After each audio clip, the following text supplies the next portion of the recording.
All right, and we're rolling. So, where are you, dude? Where are you? So I'm in Washington D.C. right now.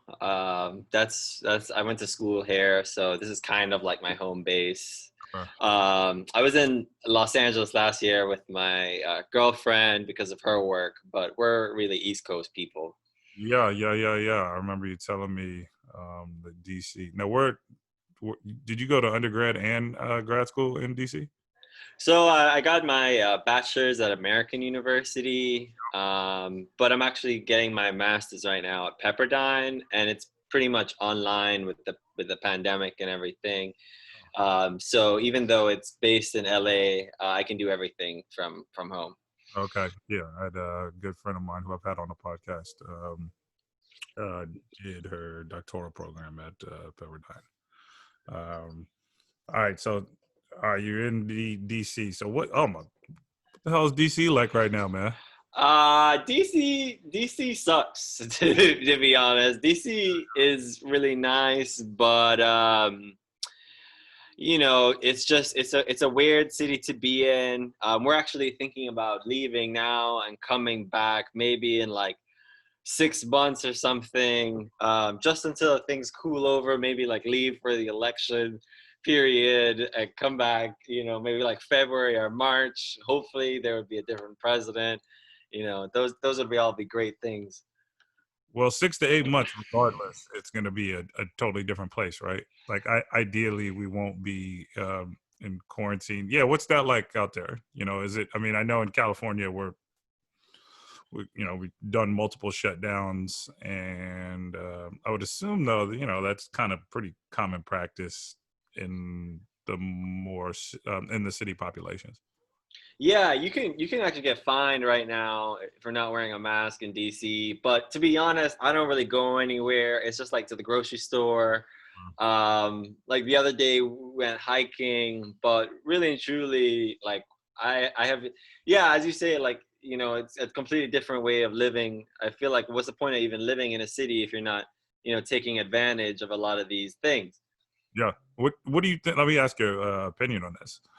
Do you think coming out of this that more people are going to like create new cities and places that like historically we thought, that's like, that's the burbs, or like that's far away from the city, so I don't want to live there. Or now yeah, I'm just curious about that with, you know, life after quarantine. I don't think people are just going to all of a sudden rush. There are going to be a certain populations that rush to go be, to hang out at the restaurants and the bars or whatever, to whatever bars and restaurants that are able to survive this, right?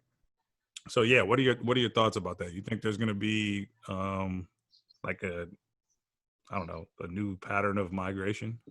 Yeah, so I think there's always like nomads and hype people who like are out at the bars every weekend. Social butterflies need that connection, and that's totally fine. I think if there was gonna be like a drive out of the cities to like making a permanent, like more rural connect, that would be like the people who have been established in like rural communities. So it'd be up to them because like they would probably have the resources and like the mentality, because a lot of people are moving right now with this temporary lens Yes. of like, oh, I'm just here for the time being. And I think it would require like a mentality shift, which would mean that the people who live there now, where these people are escaping to, we Sure. need to say, no, no, here's these things, and then maybe like attract these people to stay while they're there. It's kind of like, when you visit somewhere exotic and you never thought that you would like it, and you're like, wow, I could live here, you Oh, know. right. Yeah, you bring up a really good point with that, for two reasons. Uh, I don't know if we, as like our society, as we've been kind of moving so quickly, right? Like, I don't know if we're really good, again, generalizing here, at looking at the long term, right? So that's a really good point where people are saying, well, this is where I'm going to move right now, not really understanding what the long term ramifications of this are going to be, or just thinking, You know what I mean? Thinking long term. And I like the analogy of, oh, I'm going to a tropical place. Oh, this place is amazing. It's beautiful. Like, oh, I could really live here. And not understanding what living there actually means. You know what I mean? And I think that's a great segue because you are from a place where somebody might go on vacation. Yeah. This is heaven on earth. Not to say that it's not. Not to say that that it's not, but don't really understand like what that's like in living there. So tell the people where you from. Yeah, so I'm from Kingston, Jamaica, and I think a lot of people that I know, or at least growing up, would love to say like caption Instagram posts with "I live where you vacation," and it's like really funny when you live somewhere like Jamaica because you have to flex, you have to like show the best of your island, but you're also very defensive of it Hmm. because you're like, no, like these things that I'm doing are not something that the average tourist could just come down and do. These Oh, are like exclusive experiences that, you know, I have. And so it's like an interesting paradox because, you know, you want people to visit, but you also want them to think that they wouldn't have as good of a time if they didn't know you personally. mm. So yeah, okay? So we talked about this before. Like we briefly touched on it. So that experience growing up, and I have to bring up kind of yeah, you've had. I mean, you and I've had very interesting childhoods, and actually, I don't want to say interesting. We've had childhoods that are very similar, even though we grew up in two totally different places, Yeah.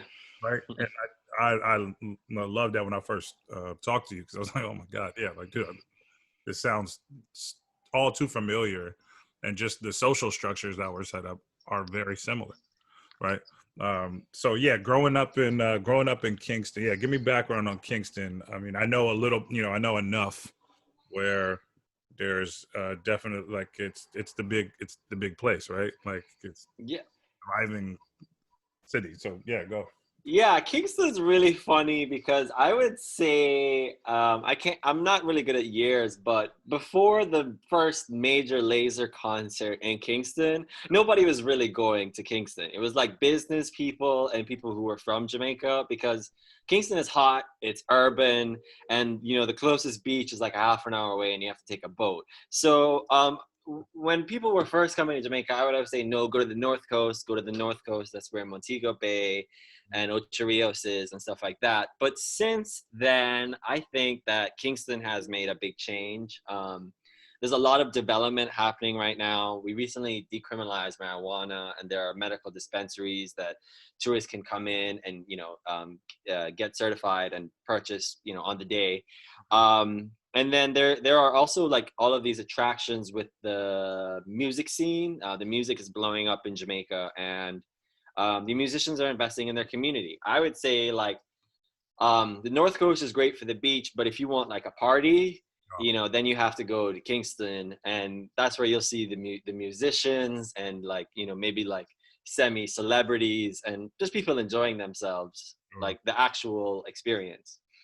Uh, so I've always, yeah, I mean, the first thing that came to mind when I thought about Jamaica growing up was music. Like that's the thing I knew, like Jamaica music, like that is, that's really all I knew, which I think maybe might be part of growing up here on the West Coast. Like I wasn't really exposed to Jamaican folks on the West Coast. I think I was exposed to people who wanted to be Jamaican on the West Coast.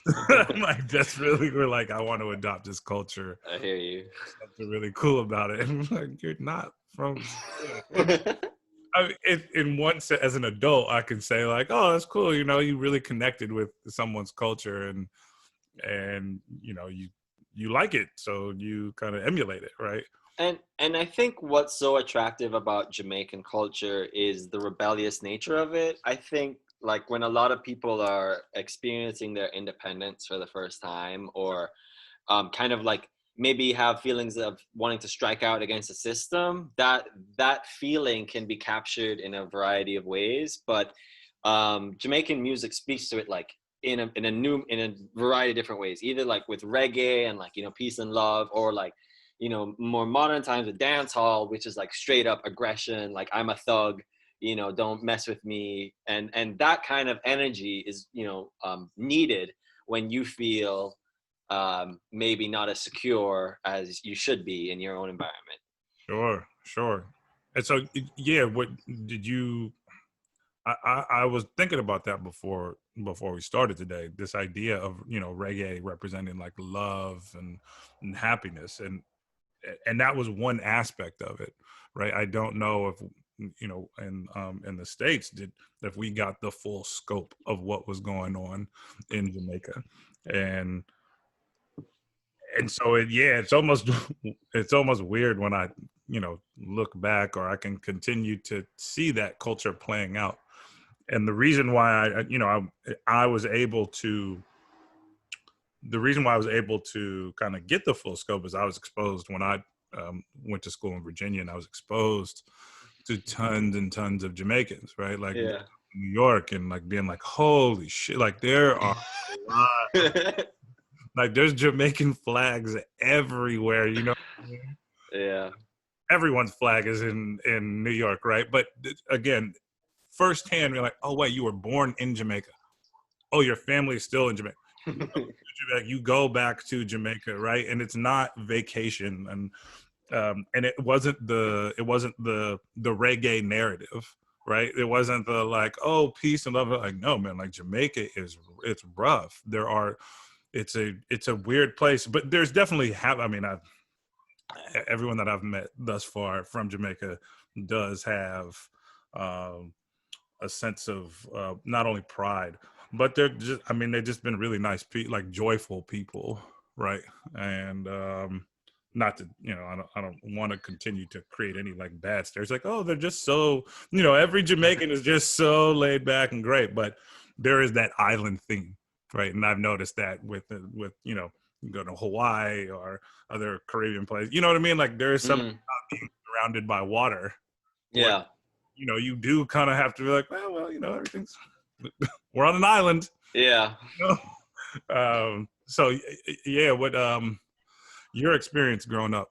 I mean, we talked about both of us being in private schools when we were growing up, and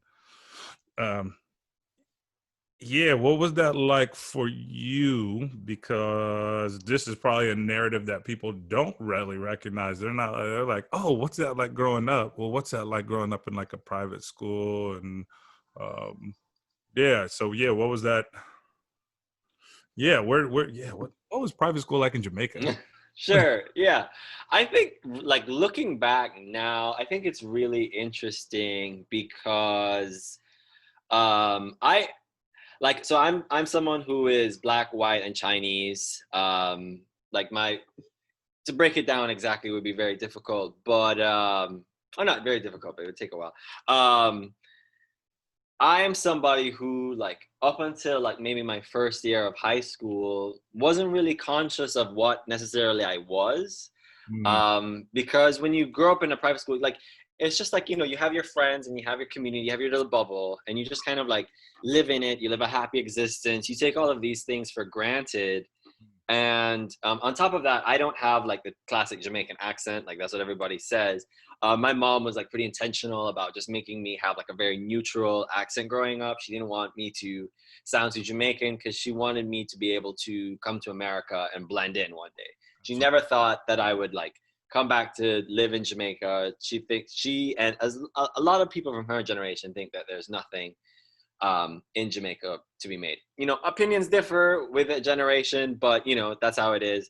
But my first year of high school was when the first time I really recognized like who I was, and maybe that I was a bit different because I was like exposed to other kids who were just like, speak patois, like other Jamaicans, but even they like saw me and were like, well, why don't you speak patois? So, even in a small island, even in a private school in a small island, you can be an outsider. and patois is the like standard language. Is that the main language that's spoken? Yeah. So Jamaica speaks English. I mean, the main language is English, but nobody like really speaks English unless they need to. I think like patois was a lot more fun. It's a lot more emotive, and you can get your points across like a lot easier. I'm somebody.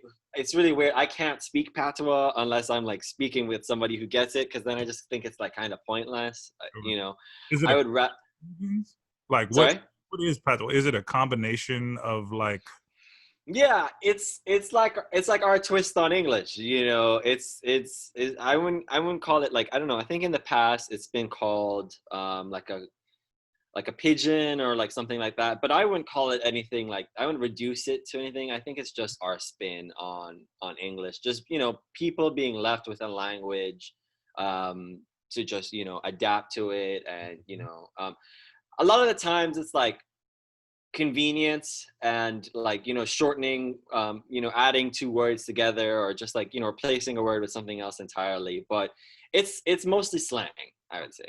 yeah. That's I mean already the connector there is you're talking about your mother. Is your mother born in Jamaica? Or is she like so who is Chinese? Sure. So my dad is black Chinese, but he's one of those Jamaicans that is like, he has a lot of everything. So my dad's family is like super mixed. My dad's grandma, our great grandmother, actually came to Jamaica like, I don't know, 4 generations ago now, and they had like 14 kids. Oh damn. um so that was like, I don't know, like 1900 or like the turn of the century or something, and they just like laid down roots and just had kids and just built a life. And I still have huge family reunions with my dad, but on my mom's end, she's white, but Yeah. she's Jamaican white. And so I always like put a disclaimer in that every white Jamaican is like mixed with black. Like no one is pure white in Right. Jamaica. Okay. But in the third world, it's kind of like a whatever shade you are, type deal. Yeah, colorism becomes more of a conversation. Sure. Yeah. So when I heard you talk about that, it reminds me very much of my family, where my mom's family is from Mexico. My mom is first generation here in the States. I never learned to speak Spanish, even though that was something that um, was encouraged. Like my father was like, no, and he would tell me, he's like, yeah, I beg your grandmother to speak Spanish. And I think there's a couple things there. I do think that as a first generation,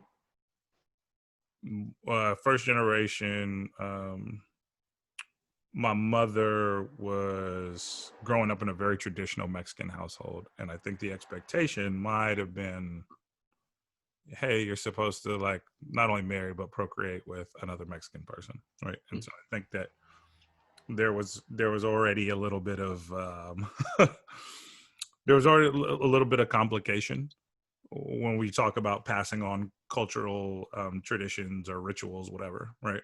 And then the biggest one there is, well, once you got to America, there's something about America when you get here. It's okay. We want you to do well, so you need to change, and change isn't necessarily bad, right? Like there's some things that yes, you will have to change when you move somewhere new because that's how things work. But when it means taking away your language in order to assimilate to what people sound like here, yeah, that's where it gets dicey, right? It gets very complicated. Not even complicated. I would say it gets ugly, because then you're starting to like play into this very established hierarchical system, right? Like, who are you trying to sound like? Who are you fitting in with? So yeah, that's when you said that, I was like, oh my God, yeah, it sounds uh, so much like me. So uh, your mom was the one who was saying like how, kind of, I guess she was being extremely mindful about what you were exposed to in terms of like how you were speaking, right? And so what does that look like there? Because Jamaica's not big, right? It's like, Yeah, how and I'm sure everyone's not in private school, right? Like that was something that was really like a unique experience for you. Well, yeah, I actually think it's hilarious what my parents tried to do versus what ended up happening because my dad had two kids before me, but I pretty much grew up like raised by my mom, you know, kind of, and then like just me and my dad and my mom for my high school years. But eventually, like when I hit like 16 or something, I started hanging out with my cousins who are like through and through authentic Jamaicans. And it's kind of like when you're first, like, you know, you kind of like know about something, but you never really know until you're in it. And Yeah, then once you're in it, you're like, there's nothing that will ever take me out of this. This is my life now. yeah. You know, finally, I'm like a part of this culture. I've been waiting. It's Mhm. amazing. It's everything I want it to be. And so I had that moment in, you know, in the end of high school. Also like sobered up a little bit to the reality of what that life is like, and you know, recognizing that I don't have, you know, the money or stability to pursue like a baller lifestyle in Kingston right now. um but at the same time, like, I would say because I was not allowed to take part so much in the culture Yeah, when I was a young man or a young boy, that when I became a young man, I like you know, went into it full steam ahead. yeah, And so when you shelter someone for too long, what happens is they end up bucking. yeah, So I bucked, and I'm glad to say that I got over my bucking period. I'm still here today, so that's a blessing.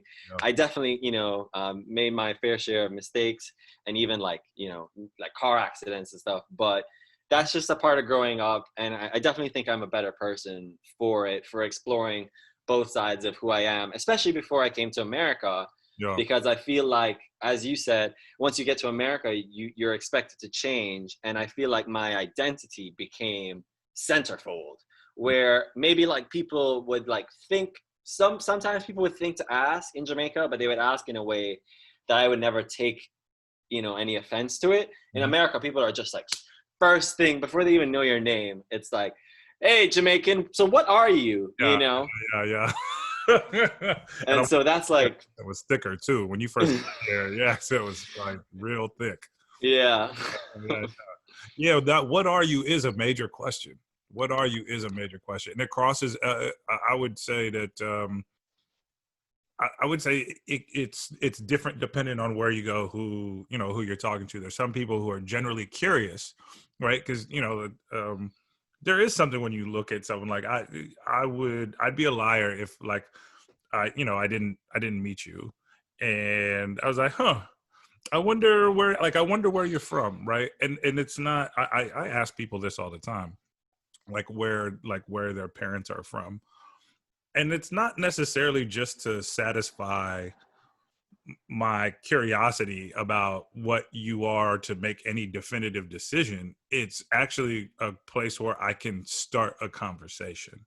You know what I'm saying? Like aside from like, so Dylan, like, what do you do? You know what I mean? Like, Well, also, yeah, it's, I think it's ingrained in American culture. I realized because when I first came here, I was like, oh my God, why does everyone obsess with where I'm from? But then I would hear the other Americans talking to each other, and they still say these questions like, so where are you from? And then like, so my first year, I went to school in Staten Island. yeah, And so most of the people were from New Jersey. yeah, And so people would bond literally starting from where are you from? Oh, I live 3 blocks away from that, or yeah, something like that. And so they already had this like communal thinking based on being from the same area. And meanwhile, I was like, well, this conversation always ends up going into more of an exploration of my identity than finding commonalities. yeah, absolutely. Yeah, yeah. I mean, I could easily see that. Uh, I mean, that is something that we do here in the country. It is a very real question. Even if you're, yeah, like I said, even if you're not from here, but where are you from? Oh, okay, cool. Like, so, I can move forward with this. But yeah, it is interesting. And that wasn't the case. That's not the case when you were growing up. Like people in Jamaica, not really like, where are you from? Like, dude, like, here. Yeah. So one thing I would say definitely doesn't transfer between Jamaican culture and American culture, and I'll just speak about these two, is like Jamaicans have these same questions, they just don't ask them directly.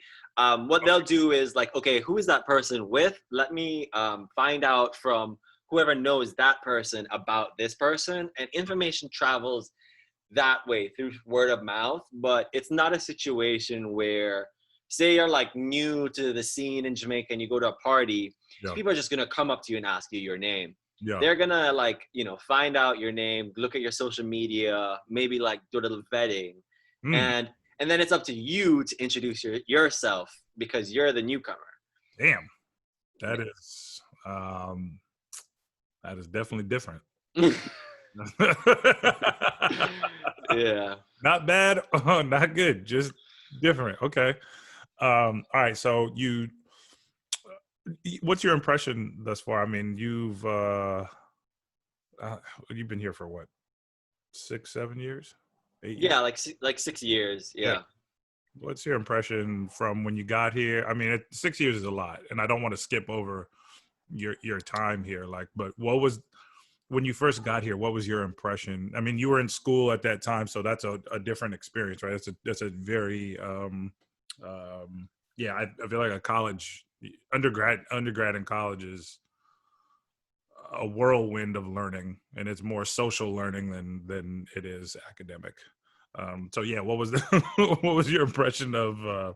We'll say, what was your impression of New York? Because you were in New York, not Oh my God. I think starting your introduction to America in New York is at once like extremely overwhelming, and two, like a very good preparation for how harsh capitalism can feel on an individual when you're not used to it, when you're coming from like an island and yeah, you're like, oh, the purpose of life is to enjoy it. And it's like, no, the purpose of life is to make money. So when you're in New York, it's like if you don't find somewhere to fit in, you will literally like slip through the cracks. yeah. And I would say like I've learned so much. It's never something where at this point I would categorize into good or bad. Mhm. I would just say like all of it has caused me to open my eyes in ways that would not be possible anywhere else in the world, I think. Because within America there are so many subcultures, and there are so many like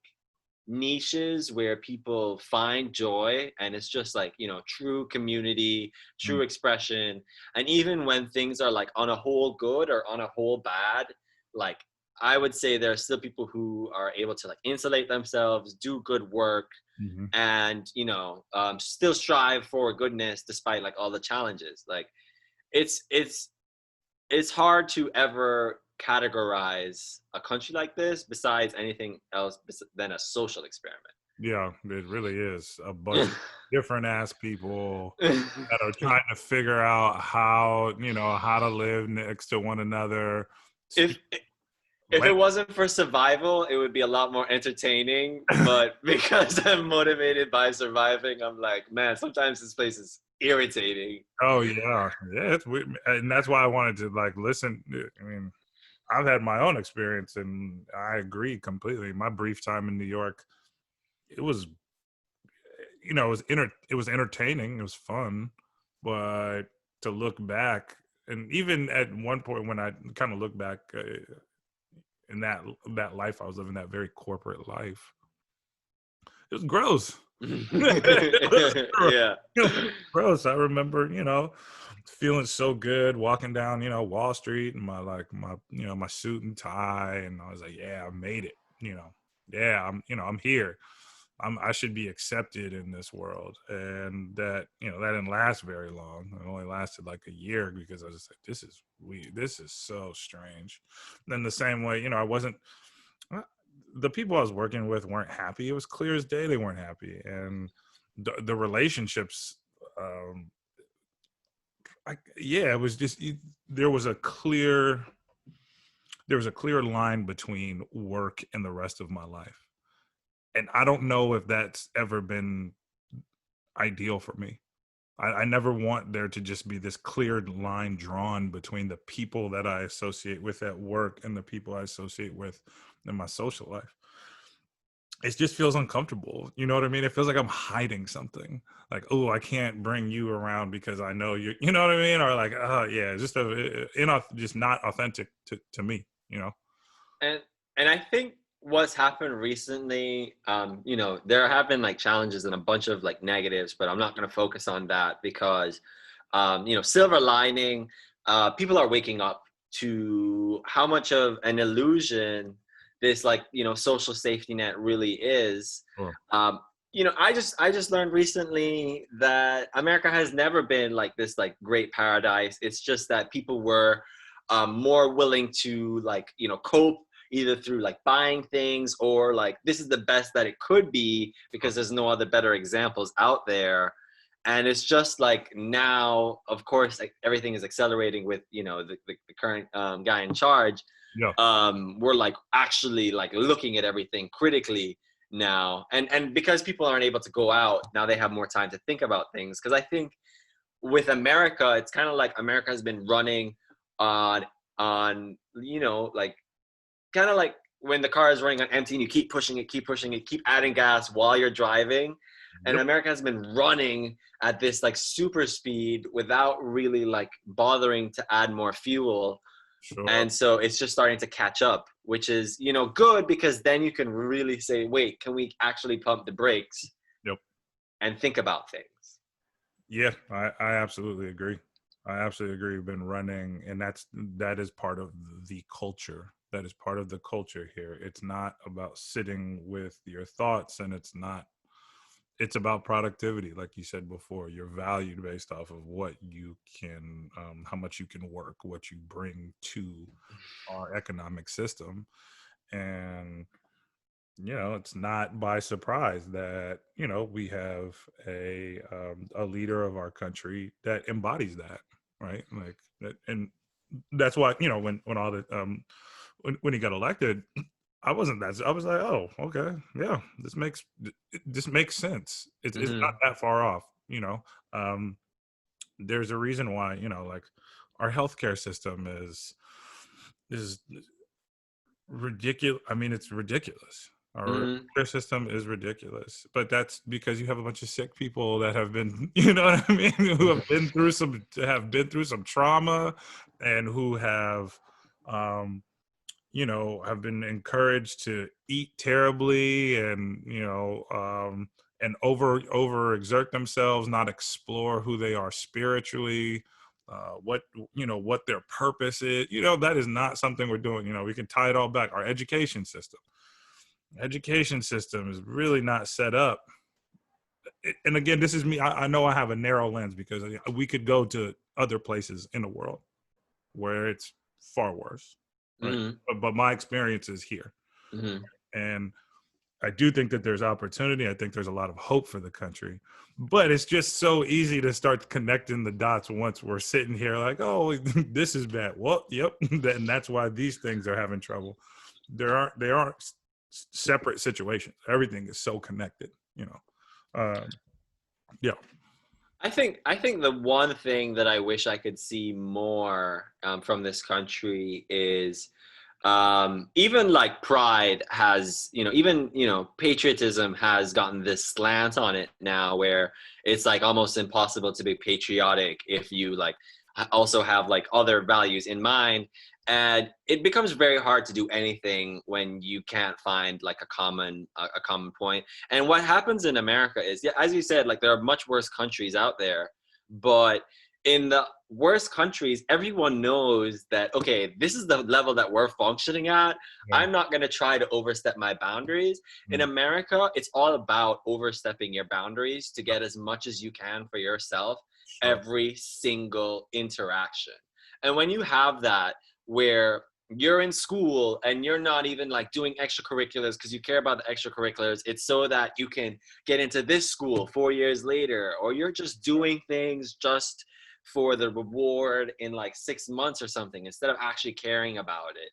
And when, you know, even the people who are like in these really important positions right now are not doing it because they care about the work, but just, you know, want the title or something. That's when things start to get really wonky, because at the end of the day, the prestige and the money does not actually keep the country running. It's like the people who are willing to like grit their teeth and stay in, honestly, like sometimes shitty circumstances because they believe that things will get better. Yeah. And I feel like a lot of Americans on both sides have stopped believing that things are going to get better. And I think that's ridiculous. Yeah, we are in a place where there's some there's just a lack of belief, and I think we have always struggled with patriotism because there are so many different, you know, there's so many different types of people, and then you have to look at the foundations of the country, right? The foundations of the country, you know, again, yeah, it's weird to think about patriotism and equate that to, you know, I don't want to yeah. When I think about patriotism, I think about white patriotism, right? I think about, I actually kind of connect like the Confederacy with patriotism, right? And those people who are gung ho, like when I still see, when I see when I see white people hanging American flags out, I'm like, oh, I mean, yeah, you really love this place because it's really great for you. You know what I mean? And so it's interesting because that wasn't always, I think now there are more conversations happening, but at one point, if we look at, you know, I use the African American community here in the country as a great example of everything, right? But if we talk about like, I think about folks like my grandparents' age who went to the military because that was the message was, hey, if you serve your country, then we will be accepted, right? If you, you know what I mean? And, you know, that goes into, you know, industrial military complex. Yeah. I mean, and we weren't really thinking about that back then necessarily, right? But now that's becoming more of a mainstream conversation where people are like, wait, why am I joining the military? You know, like, is this the best idea? Is this actually serving who am I serving, right? Like, you know, but either way, yeah, that's interesting to hear you notice that there is you can see that there's a divide, and we really are having a hard time connecting as people to be very proud of our country, right? Yeah, because even before I came to college, I visited my brother who lives in Virginia, and his father-in-law is a Black veteran, Okay. and he is super proud to Yeah. be an American, and I had never met someone like that. So to hear him defend things in a very different light, but still follow the same principles, was eye-opening to me, because here I am, not even an American, like thinking about coming to here for school. And I remember we got in like a heated argument. I was like trying to defend the Quran and say it doesn't like sponsor terrorism. But I was also like a kid in high school, like trying to debate these like very complicated topics with a veteran. And we were also like happened to be on a base for like a special occasion. And so I think he was just trying to not have the conversation at all. But I was already like taking on these principles as my own. Yeah. And I think what I've learned is, because there's an unequal playing ground in America, Sure. and sometimes certain minorities get lifted up out of whatever situation they're in and put on a pedestal. But that's not the same for everyone. What happens is we put a lot of value, Americans, into symbolism. Sure. So like the army is a symbol, right? If you like, you know, go in the army, you should be looked after. But then we also know, like, if you look at the facts and the data, a lot of the veterans, especially minorities, and this happened more so in recent times, are not being looked after. Right. But there's still a significant population of minority veterans who were looked after and who have prospered since, and they will defend, you know, this country left or right to the death. Sure. And so you have all of these, you know, this incredible spectrum of American identity where some people think, oh, being highly critical of the government is the most important, and some people think, no, defending the Constitution is the only requirement. Yeah, yeah. That's impressive that you were arguing with the vet. Yeah, I have no idea what I was doing. So yeah, what was your what did you go to undergrad for? What were you studying in undergrad? I studied international relations, Okay. and I think from my perspective, coming from Jamaica, knowing that these like big organizations like the International Monetary Fund Mm, pretty much set Jamaica's agenda for like development, because if we don't, okay, so some backstory to this is Jamaica completely changed in the 70s. Jamaica did try to go socialist under Michael Manley, but Cuba had just recently gone socialist, and so alarm bells were already flying. And Michael Manley handled things well in the beginning, but then eventually became very aggressive and eventually told Jamaicans if they didn't like things that there were 5 flights a day. And the middle class took those flights. oh, So the entire business sector pretty much shuttered, over the course of like a year. okay. And then it became like very communist very fast, where there were like rice rations, gas rations, and the country kind of fell apart. Instability. This is the same time Bob Marley is blowing up. And Bob Marley was actually one of his most known political acts was he had a concert in the middle of the political violence where he brought up both politicians and Okay. he held their hands and he said like we're all Jamaicans. Yeah. And the violence started seceding after that, because Bob was not a politician. He was just a man of the people, and he didn't care about who was in charge. He just wanted the violence to stop. Sure. And there's so much to say about that. I could go on and on. But the one thing I want to highlight in Bob's role is the importance of someone who is powerful that is not a politician. Yep.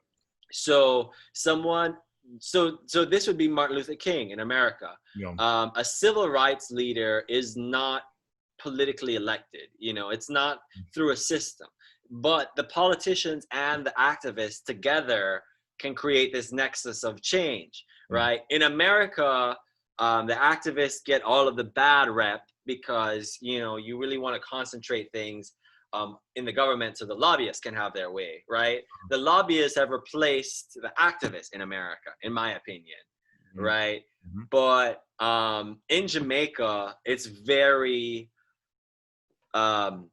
people are very distrustful of the government because of our colonial heritage, and so we would almost rather revere someone like Vibes Cartel, who is, this international musician who is currently in jail for murder, but he honestly would have a better reputation than some of our politicians Mm. just because he's more honest and tells it like it is. Whereas the politicians are still pretending like to be, I don't know, Christian and conservative. Yeah, yeah, yeah, yeah, yeah. Oh, there's a bunch of lying going on there. If we really were able, if they were, well, not if. We've seen this countless times where when we do put the microscope under the or over the politicians, and we start to see what's really going on. You know what I mean? And that everybody isn't as proper as they look. You know. So you went to international relations in undergrad, and then what prompted you? Yeah, what prompted you to continue your education? Have you always been that person who's like, like education is my thing? I'm so glad you asked that way, because I definitely wasn't. I actually repeated like ninth grade in high school because I just could not get my shit together. I couldn't stop talking. Yeah. You'll notice I'm very long-winded. I've always been this way. In basic school, my teachers were like, he's smart, he just won't stop talking. And my mom thought at some point it would peter out, but it never has. Okay. I am like an unending stream of consciousness, I swear to God. Okay. But yeah, I did not value education in high school, and then it was when I got to college and I was like thrown in the deep end, and it was like, oh, I really have to figure things out for myself. I can't rely on anyone. Sure. And then that became, wait a minute, if I'm relying on myself, how can I like improve my situation? Like, I don't have to just do the basics here. Let me like start thinking. And so I think once you realize education is a form of empowerment, Hmm. like because I know these things, I could do this with it, then it becomes very exciting. So I graduated in May 2018 and immediately recognized that the whole international development scene is very controlled. I've learned that this is because the institutions which, are in charge of international development were not really started to eventually hand over to the minorities one day or the people from the third world. They were more so invented to control the scenario indefinitely. Mm-hmm. And so even though there are institutions like the World Bank where a large portion of the people working there are actually from different countries, Yeah. the mentality and the institution still perpetuates the same like you're not like kind of imperialist structure Sure. where it's like loans, aid, we're the big best country and we're like helping the small little country that can't do anything. Yeah. And so that angle kind of pissed me off because it was like, well, if I can't, work with these organizations on the ground in Jamaica and I can't get in from the entry level here in Washington, D.C., or even change the perspective once I start working there, I just have to be a cog. Well, then what is really left? So now I'm studying social entrepreneurship because I think it's much more action oriented. Hmm. And so next year, my plan is to start a social enterprise where I can just go out into the market and start influencing people's behaviors through money, which I think is the best way to change people's minds in this country. Sadly, yes, money definitely drives a lot of what we do, right? And I guess, I mean, yeah, actually, I don't want to say sadly. I take that back. Not sadly. It's just that's where we are. That's the core. Yeah, yeah. That's where we are. I don't want to. So what? Yeah, what what sparked you to go that route? Why did you go with the MBA? Why didn't you go, law school? I mean, those are two very prominent um, fields of study. And specifically, I would say here, right? Because like business school, it's like, yeah, I learned how to sell, basically. You know what I mean? And with the law degree, I think whatever. I was actually listening to something I forgot what I was listening to, but it was talking about the influence of Hollywood into the law profession because Mm. at one point there were so many shows that were coming out here in the country about the courtroom or a murder show like, oh, well, there's a lawyer and that's like the ideal place to go. So, yeah, what made you go the social entrepreneurship route? Yeah, I think it's a great question. I think it's two things. The first is like um, expectations. I mean, I guess it's like expectations and shattered expectations. So my older brother went to UPenn for economics and then Columbia for law school. So he's a full-fledged lawyer, and he actually told me like if he could go back when I just moved to DC for my second year, that Yeah. if he could go back and choose to not be a lawyer, that he wouldn't. That it's like not worth it. Um, and I had already had someone tell me that in high school, and I knew for myself that that was never the path for me because I have a little bit of like ADHD. I cannot, just sit down and, read these documents for hours on end. And I also think I'm somebody who is better, like my time is better spent with people, just, having like authentic conversations. I'm like very energetic. I find that I can, sit down with somebody, it doesn't matter who, and just talk about things and try to, seek common ground. Sure. And I think with lawyers, you might go into the profession thinking it's all about diplomacy and whatever, but it's really just like enforcing a system.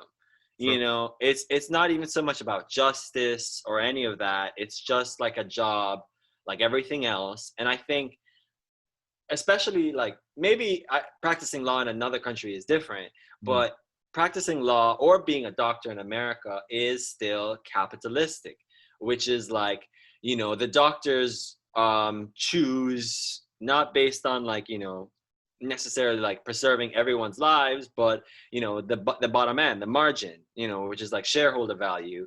And the same thing goes for lawyers, where they kind of talk about like pro bono lawyers will sometimes defend like the underdog. I don't think that really happens a lot, if at all. I think that's romanticized, but I think on a whole, the vast majority of the law system is just like a business.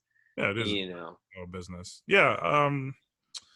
Yeah, I don't know. I mean, there's obviously, not just one type of lawyer, and you can go into several different fields. You can work for the government, you can, go into a private practice, or, try to fulfill your dream of working in those massive firms, which I still see romanticized within our culture. This, you know, up on the 50th floor in the boardroom with your power suit on, and I've actually seen it more with. I think I've seen.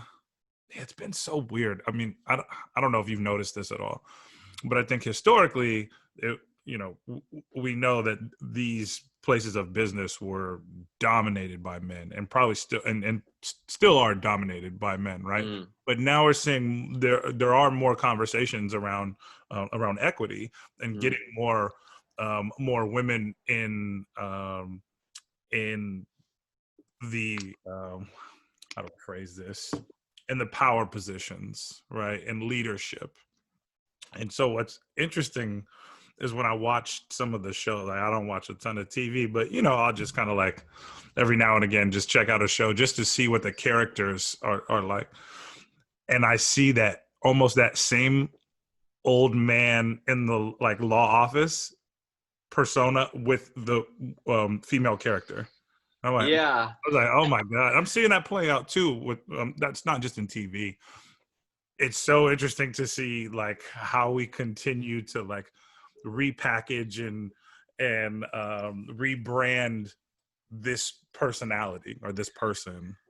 And I think that's why I gravitated towards social enterprise so hard recently, is because it's a relatively new field. There isn't a carbon copy of what this looks like just yet. And Okay. I think that unfortunately the law field and the medicine field has become quite carbon copy. Yeah. And I think that's like so funny that you like brought that up, because it's the same thing with international development. These institutions, although we think like, oh, they're just jobs, they're also like culture. Mm-hmm. And so when an entire institution or a job is like rooted in a certain like conservative white culture, Yeah. even if a minority gets the CEO position or the highest position in that company, they're still going to have to act like a white conservative person, because that's what the company necessitates in order to survive. Yeah. And so for me, like the reason I've pivoted is because I recognize that in order to make something of myself in this country, will have to create something completely different than what's been here before, because that's what people expect of me. Sure. When I'm applying for like the same jobs as white people, and we have the same degree and stuff, it's kind of like my identity can either like be a real benefit, or it can just kind of like be this like quirky quality that maybe doesn't really like help. They don't know how to categorize me, and so they're like, well, we'll just pick someone else. So for me, the desire to start a social enterprise is significant because it's an opportunity to prove myself. Sure. That my American education combined with my unique background allows me to create something that has never been seen before and will positively impact your life, even though you already think you have everything you could have in this world. Yeah.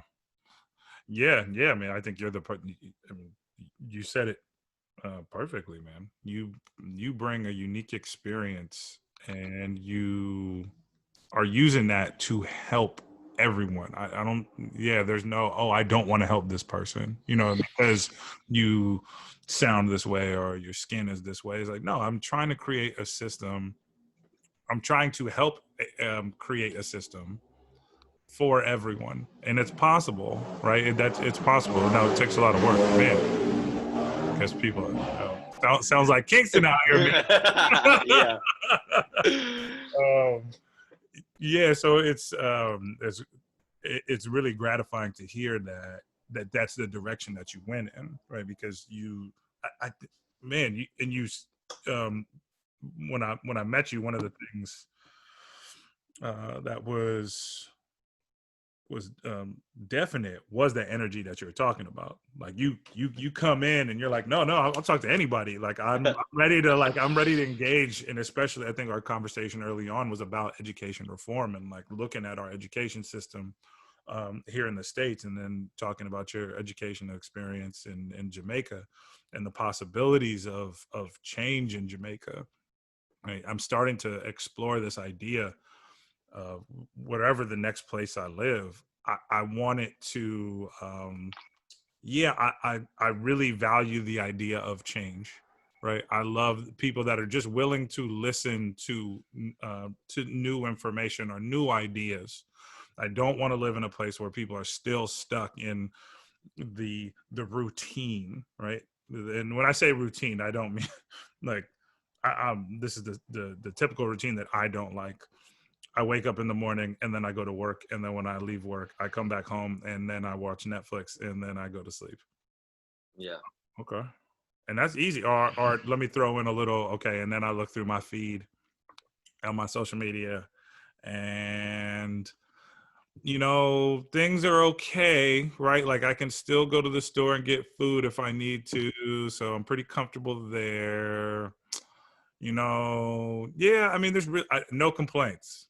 No complaints here. So, life's okay, as opposed to the person who's like thinking through, they're like, wait, what am I happy about? What are the things? What are the things that I really value in life that bring me light and joy, Right. And I think why I've really framed like starting a new business as a proving ground is because my entire experience in this country, like the first thing I've always led with has been my identity because it's the first thing to come up. Yeah. And so when you represent someone that has never been seen before, people need to categorize you. So they need to put you into like something that they can understand and conceptualize. And Mhm. so for me, then it became okay. I think that was my biggest motivator in college was all of these people are judging me. Mm. I am the first Jamaican that these people have met, and second, I didn't even look like anything they're used to. No. So if I am Dude, you're supposed to have dreads. You're Jamaican, man. if I behave shittily, if I don't come correct, if I don't know what I'm talking about. I remember my first like political government relations class at AU, and I mixed up the House of Representatives and the Senate, and every single American student like laughed at me or like piped up. Yeah. And in that moment I was like, wait a minute, what I say really matters because I am not just a student in this classroom. Like all these, like these other white kids, like sometimes they say things and maybe they'll have like a dispassionate argument, but at the end of the day, they don't really care. Like, but when I say something and they are now thinking, wait a minute, this person came to my country to get an education and now they're challenging my views, then it becomes like an actual argument. Yeah. And so there's this like need to defend yourself and also this need to prove to people the benefit of having diversity.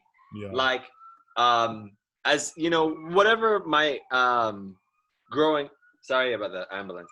You live Dude, you live in the city, man. That is and we're in the apocalypse. You can't see out here, but California is on fire. Yeah, literally. They're literally on fire. I woke up this morning and there was there was a cloud of smoke. I didn't really sleep well yesterday because there was I think there was a lady who was having maybe she might have been, like maybe had like a multiple personality disorder or something like that. But she was having an episode right outside of my mom's window, you know, where like, I grew up. And like I swear, every 30 seconds it was like a yell of terror, and I was just sitting there because I couldn't go to sleep, and then I heard like a fire truck and an ambulance. I'm like, oh, the world's ending. Yep, this is how it all. This is how it's all over. I can't see down the street. There's a lady outside yelling like, Yep. like it's all. I mean, terrible stuff, like dark stuff. Like if you heard what she was talking like whoever she was talking to, or whoever she was, the other personality, was what it sounded like, was talking about like stabbing someone. And I was like, oh shit. And I was like, is she gonna stab? For a second, I'm like, is she gonna stab herself? Because she what? And so, dude, fire engines, police sirens, over the past 4 to 5 months have been pretty normal. You know, Right. yeah. But yeah. So what I was saying was, and I think I get it. It's like so when you are a newcomer trying to prove that you belong in America, Yeah. you try so much harder. That's like, I guess what they call the immigrant mentality. That's what, makes people work like 80 hours a week because they want better for their kids. But then the problem is, the kids, you can raise them as strict as you want or try to share as much immigrant culture as you want. The reality is that a lot of these immigrants who like worked really hard did not do it because like they wanted to, and sure, they gained an incredible amount of discipline out of it, but it's hard to say that you could teach that same discipline to like your child who is from here. And so there's like this, once you are American, you become defensive. Yeah. It's like, and then especially for an immigrant who is becoming an American, there's this huge paradox because on one end, you're like, I need to try really hard so these people think I belong. Yeah. And then on the other end, it's like, I am like these people, but I am not like these people Sure. in these ways. And so from my perspective, it's become this whole kind of like, because I am triracial, because I'm an immigrant, if I were to succeed with my business, then I could be giving all people like me, and I don't think there are many people like me, but a victory for me is like a victory for multiracial people who don't necessarily fit into one box. Sure. That's what I like to say. And there hasn't been a lot of that. And so in my life, I'm definitely like, a Black ally in this country. But even in that sense, I'm just myself, Yep. There are certain people there are white people who look at me and say I'm not white. There are Black people who look at me and say I'm not Black. Yep. And so when I do something, I do it very individualistic, in a very individualistic nature, because I know that maybe some people will be okay with claiming me, but others won't. And Yep. I don't need them to claim me either. I'm just doing this for me and for people in general. Yep. And I think being for people in general is how you can be anti-racist as well. Absolutely. I do a series out of my barbershop, because the barbershop here in America, Black barbershop, represents something totally different, right? And I talked to one of the barbers, and we were talking about this. We were talking about this idea of escaping being Black, right? And we're trying to, essentially we're trying to get away from just you're Black, I'm Black. You know what I mean? Like I am a person, I'm a human being who likes what I like, right? And it is such a war sometimes, because you want to feel wanted, you want to be welcomed by people, right? And when you're not welcomed by people because of this category that you've been placed in, then you're going to go try to find it somewhere else. And so where people like you and I, who come from, different ethnic backgrounds, who really do, value who they are, and they're like, well, I'm going to do what it is that I want to do. I mean, of course that, yes, we both have ties in this, and specifically in this country, to the Black struggle, right? Because we recognize that we are in that fight, and we do have, like, we have a foot in that fight. But at this, it's a battle, and I don't know if that story, like you said, is told all the time, specifically with yours, right? And that's why I think you are gonna, just having your experience, your whole experience, your holistic experience. I don't think everybody can think in the same wavelength that you do, right? Like, I think it's really hard if you've just been accustomed to a very, like, I don't use this word, but like a very basic lifestyle, a very binary way of living. Like, if you do, it's either this or this, right? If I go to school, then this will happen. It's like, that's not how the world works. And I think that is also a major motivating factor for my decision to move into business, Yeah. is because to some degree business is anti-racist. So a little segue here. I want to start a social enterprise called Eros, that is all about, so on the product end, it's delivering sexual protection to people's doorsteps, like when they want, how much they want.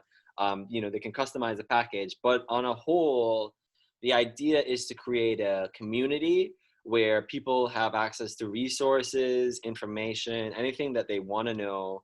And from there, my ideal case scenario would be um, having forms of identifiers. So, like, how everybody uses Uber and it's like, a thing now, or Venmo. Venmo is even better example. Okay. People say, do you have Venmo? Yeah.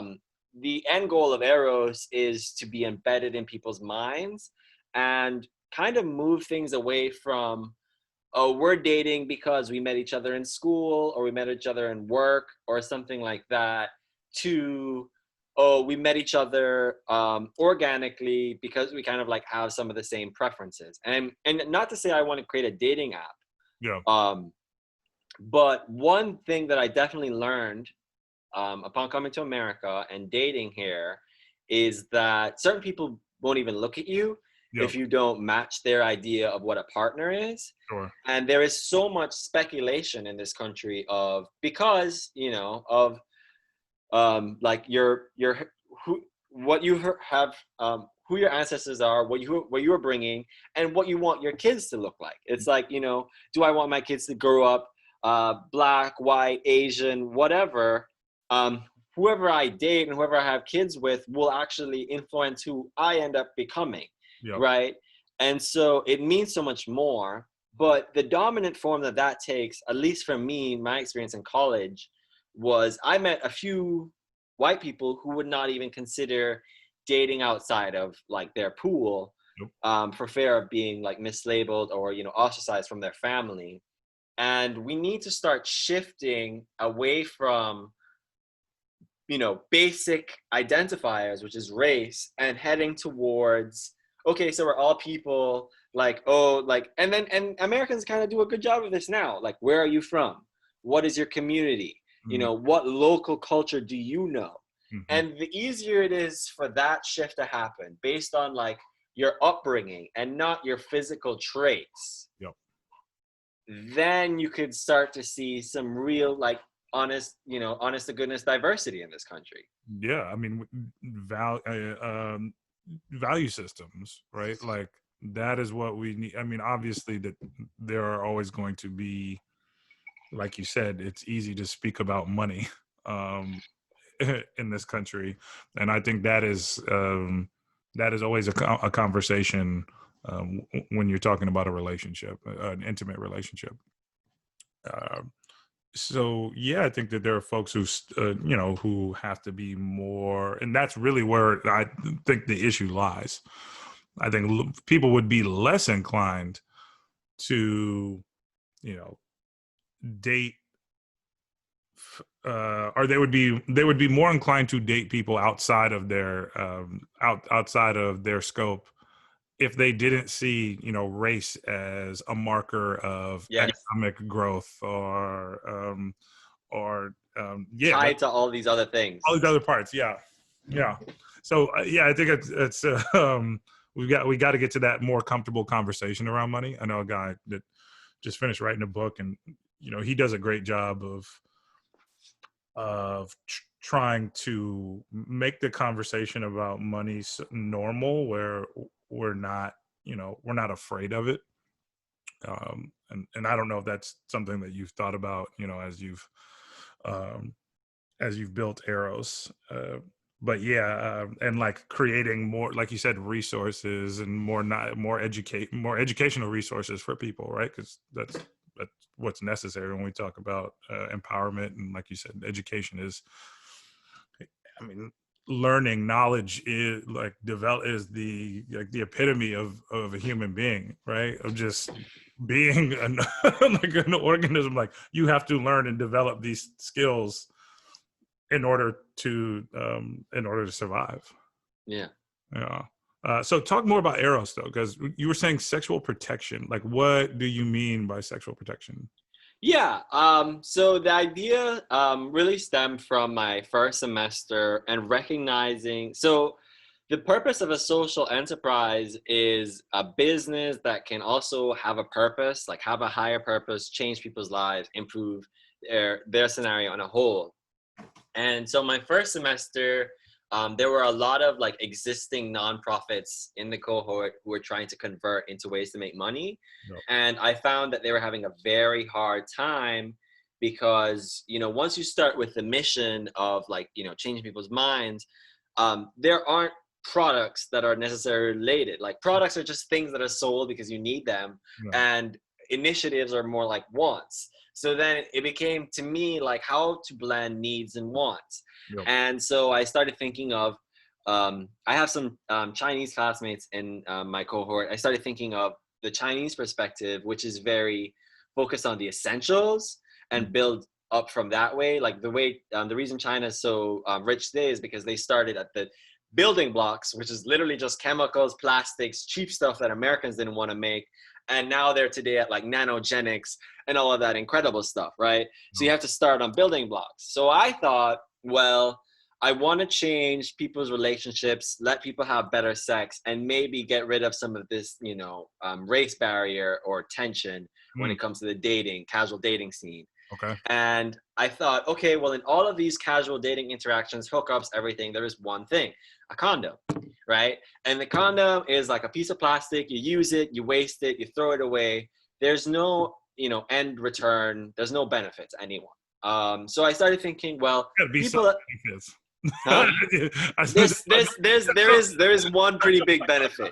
But aside from that, after it's thrown away, you forget about it. It's waste. Yeah. And so I started thinking about how can every transaction, which is, every sexual encounter, actually benefit someone somewhere.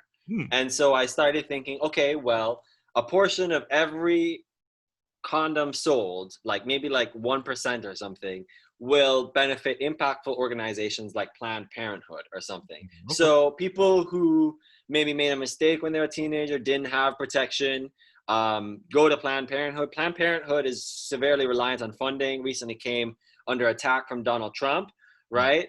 And so Planned Parenthood needs to exist so that young people, have resources and are protected, and it's under attack from the government. It's up to private business at that point to step in, right? And so for me, Eros is supposed to accomplish three things. It's supposed to give customers more resources so they feel more equipped and they actually feel like more excited about sex. Like for young people, it won't be so much of a barrier, but like they will feel like more prepared.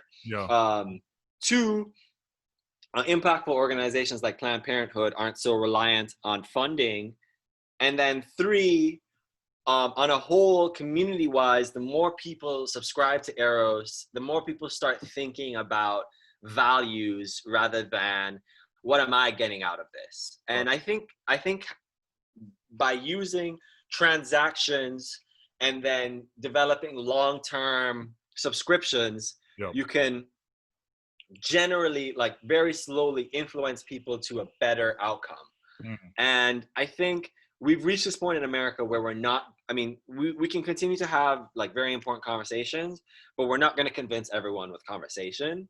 There are other ways to convince people. You can have people use your, like, for example, Taylor Swift is somebody who, for her entire career, never said anything about politics until she was like really big and famous. Now she's like one of the most popular musicians amongst Democrats and Republicans, Mm, and she's come out very harshly against Donald Trump, but she still has like millions of people supporting her no matter what. sure.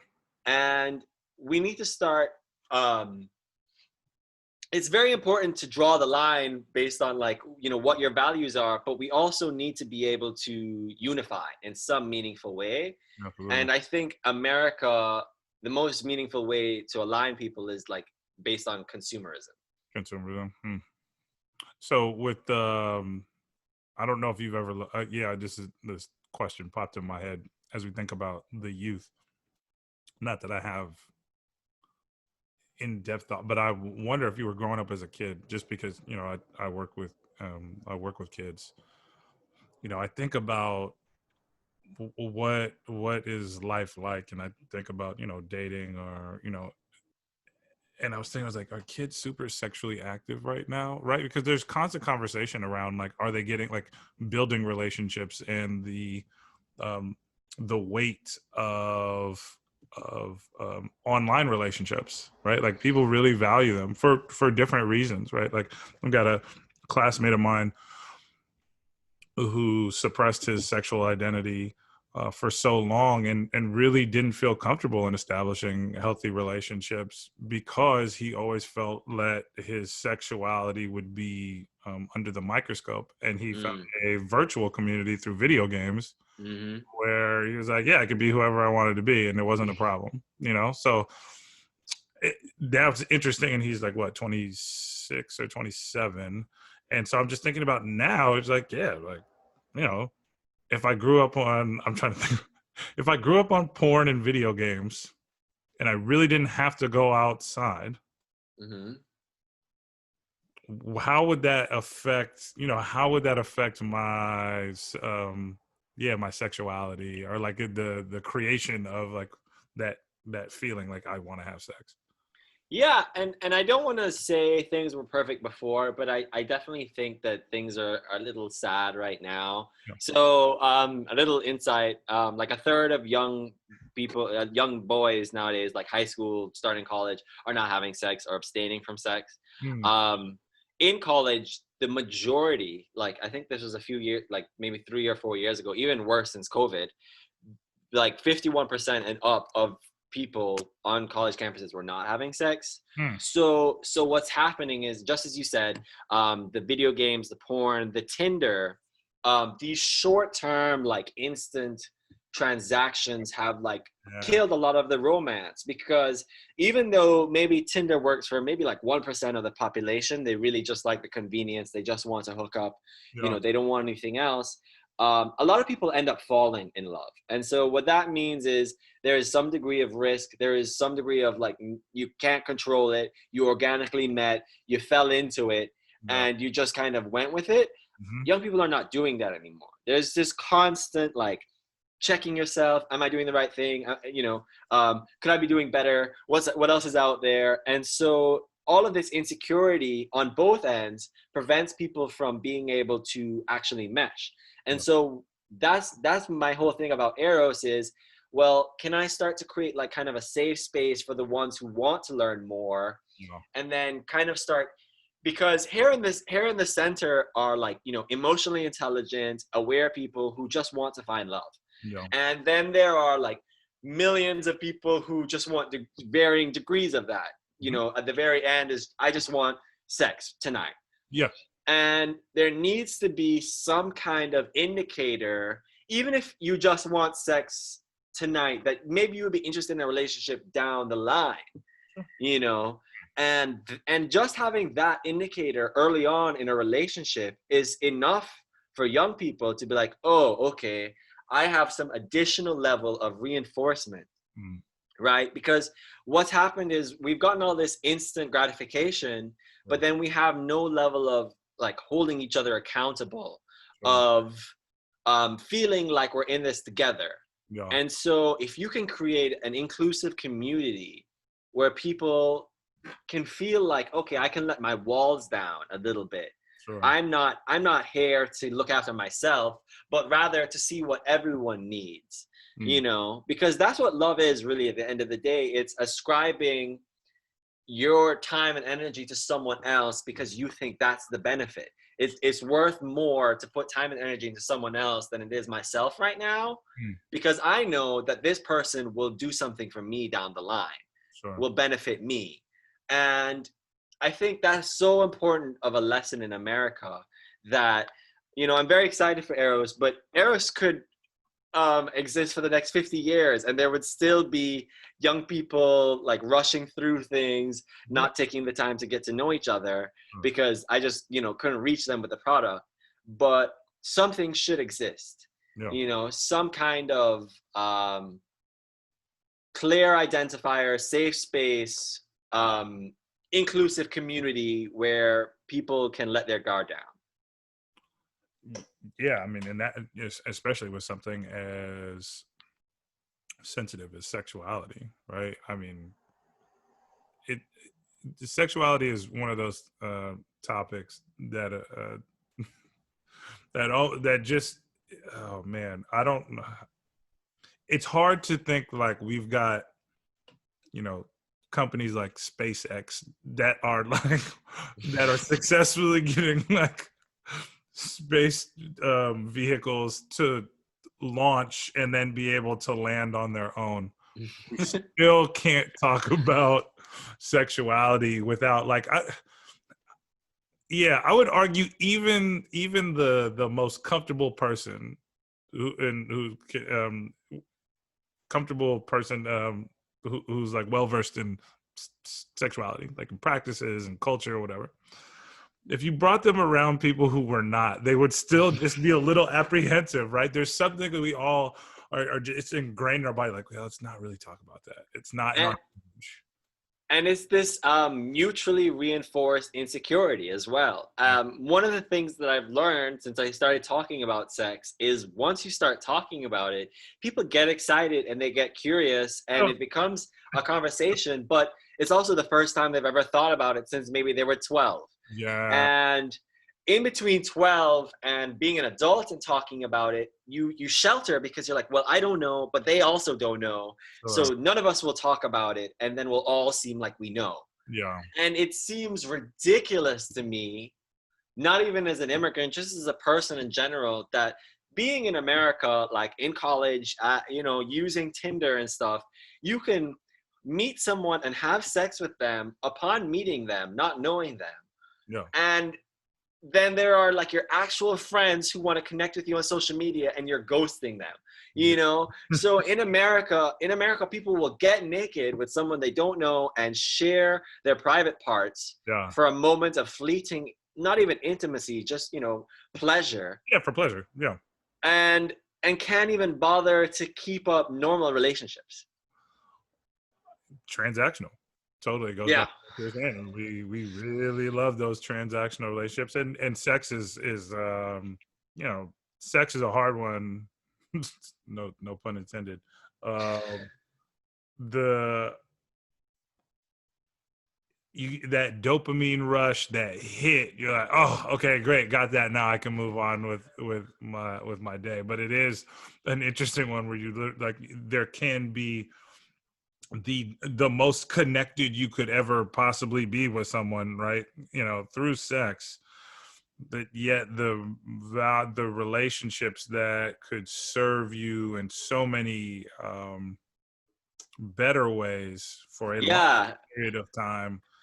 You're like, yeah, And then we're just looking for sex. It's kind of like we're looking for the base denominator, or like everyone's going around tugging on each other's tips of the icebergs, no, and nobody is bothering to get to the good stuff. yeah, no, not yeah, absolutely. I forgot what the statistic was, but if my memory serves me correctly, it's like in America, we watch the most porn but hug the least. Yeah, I can actually pull this up. Give me 1 second. Yeah. In 2020, Pornhub and X videos has more. Pornhub saw 2.85 trillion visitors. this year. That's more than Amazon and Netflix. And that's the whole world. That's not just America, but the vast majority of it is coming from America as well. Because when people don't feel comfortable being themselves physically in person, Yeah. they retreat into their computer, Yeah. and then everything is available on the internet, right? And so we have to create some level of personal connection, community connection that's not rooted in a website that is just like user facing without interaction, because that's when people become more like robots. Robots, right? Yeah. And yeah, I mean, I've had my, my fair share of experiences, but the more fulfilling experiences that I've had with someone, um, it was learning who they were, and then developing whatever, that relationship with sex, right? It wasn't like, oh, let's start with it.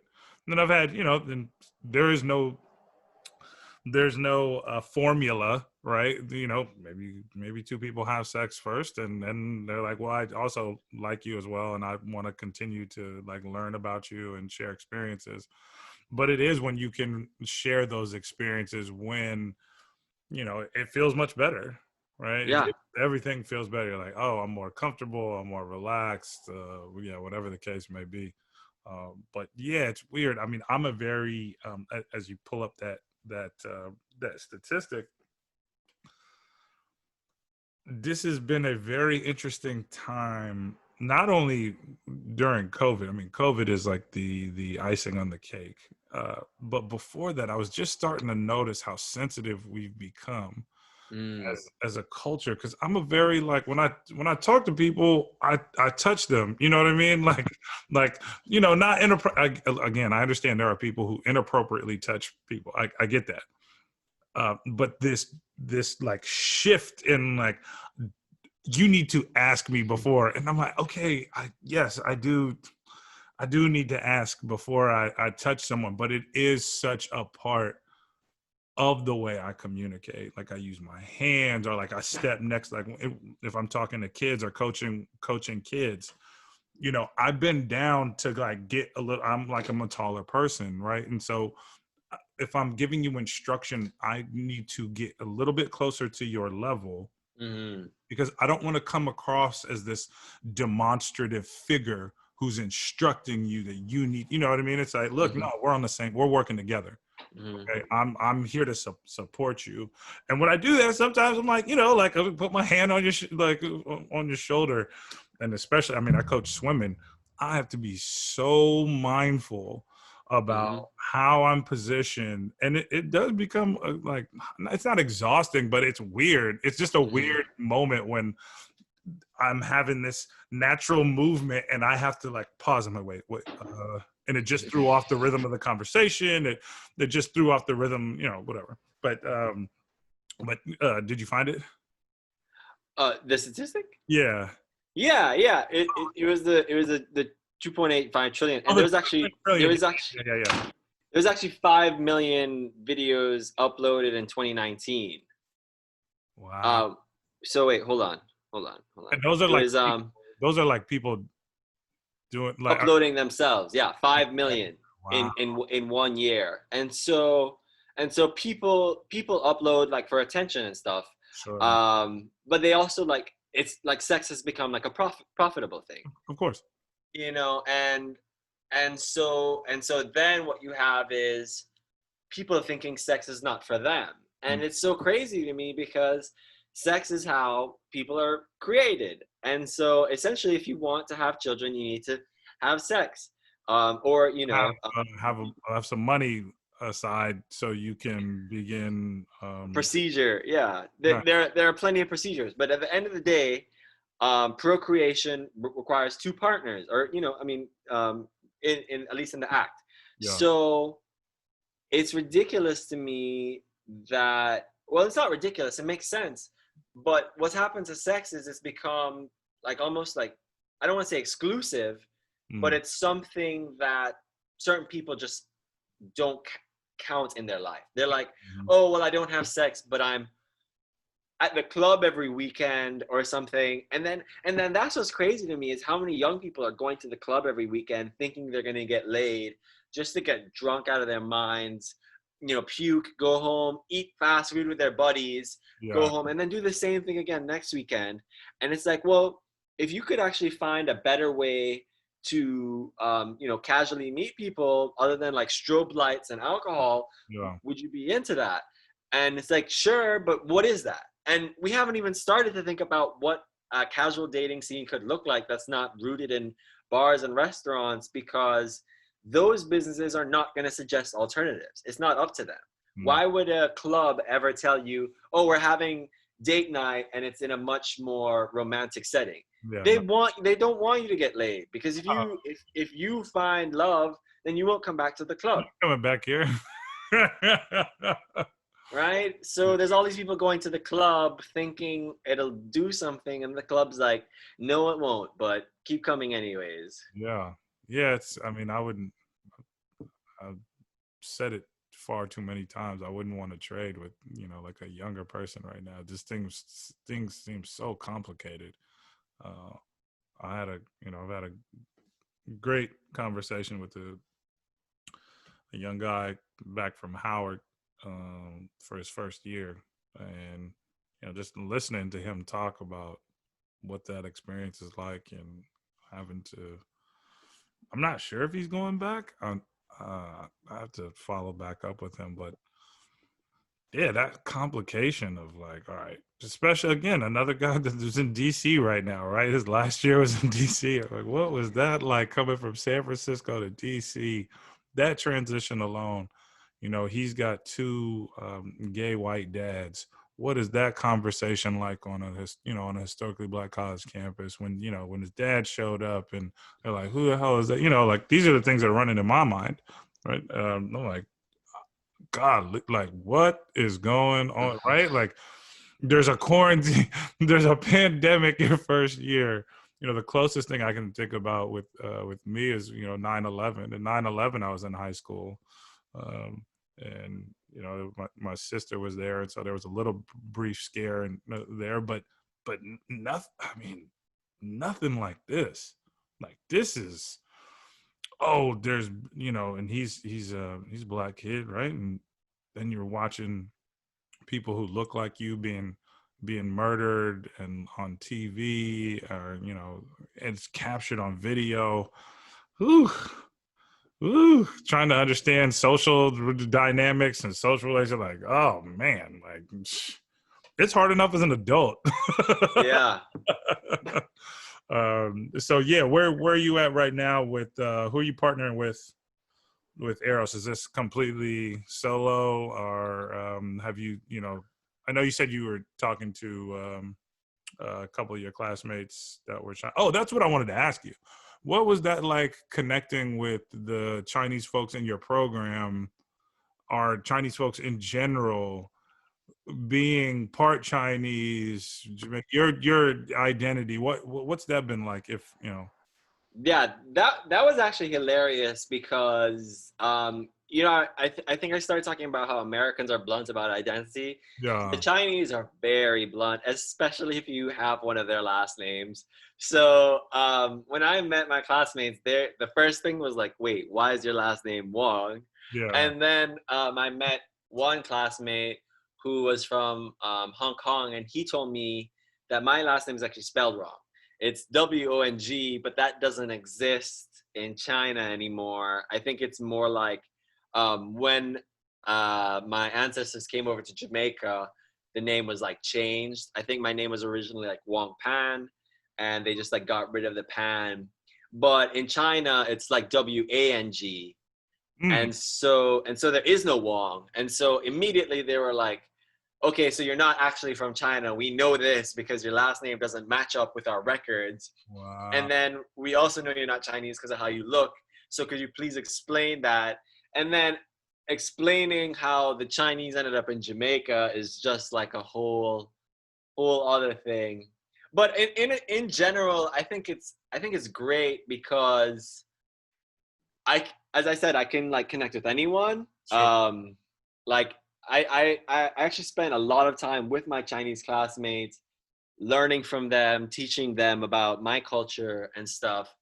And I think what happens to a lot of Americans is because Americans are boxed in, they don't ever make the effort to branch out. They're like, oh, these Chinese people would feel uncomfortable if I just went up to them and started saying, so what's China like? Yeah, But yeah, that's exactly what they want you to do. yeah. And so when you're used to um, talking about yourself in kind of like this, you know, detached perspective. Mm, Like I've become very used to talking about myself in a detached perspective. It makes it very easy for me to now speak to Chinese people mm, because then I'm like, oh well, here's my experience spending the last 6 years in America. This is what America is like. yeah, Um, Here is my experience of what being Chinese Jamaican is like, mm, and then they'll be like, oh well, here are some of the similarities, here are some of the differences, sure. but like my Chinese culture is my own. Like there are Chinese Jamaicans who don't consider themselves Chinese; they consider themselves Jamaican first, Mm, and so I think it really just becomes like, what do you consider yourself first? mm, And I think most Jamaicans are very proud to consider themselves Jamaican first because it's such a unique culture mhm. that even if you're Chinese, the Chinese people are not going to understand everything. And even if you're say it's like vice versa. Sure, sure. So have so it's been a pretty kind of positive experience in connecting with other Chinese folks. Or Um, yes, in America, and I would also bring up no within my own family okay, because recently, as I said, my dad's family is Black Chinese. yeah, During my grandma's time in Jamaica, we were mostly Chinese because you hide your blackness, colorism, mm, right? And so there are still parts of my family who consider themselves like primarily Chinese, who don't consider themselves Black, okay, and there are people in my same family who are just Black, who have no Chinese. yeah, And so I'm constantly like trying to strive for this balance of like, oh, I don't want to offend this auntie, I don't want to offend this auntie, yeah, but also Black people come first because they're the ones under attack right now. yeah, And so and so you quickly, you're like, you have to throw impartiality out the window when you notice people starting to like kind of dodge the question, mm, because it's like, no, because people who are black don't have the novelty of dodging the question. no, And my cousin who lives in Florida, spends every day as a Black father, as mm, a Black man, yeah, so I have to understand his identity first. sure, yeah, yeah, yeah. That makes a lot of sense. Yeah, I wondered about that, man. I mean, growing up here in San Francisco, there's a huge Chinese population, and I've never really it's yeah, it's been kind of strange to grow up and not have any real close relationships with like a group that's so prevalent here. I talk a lot about my relationships with gay folks, right? Like growing up in a city so with such a rich culture of gay culture, and not having that was very strange to me. uh, you know and I didn't really start to actively try to change that about my life maybe until like 2 3 years ago. Like 2 3 years ago, like, man, this is so weird. It's so weird. Like, how do you live somewhere where it's such a part? I mean, a part of the city, right? When people like San Francisco, they're like, "Yep, gay San Francisco." Like San Francisco is gay. You know what I mean? Like I joke around with people, I'm like everybody's a little gay in San Francisco. You like, that's part of the culture. You know what I'm Mhm. saying? Like and not to say and like everyone sleeps with the same sex partner, but there's more to it, right? Like I can remember going to Halloween in the Castro, and the Castro is the big the gay neighborhood here, and it didn't matter, right? It didn't matter if you were straight or trans, as far as I can remember, or queer, however you identified, right?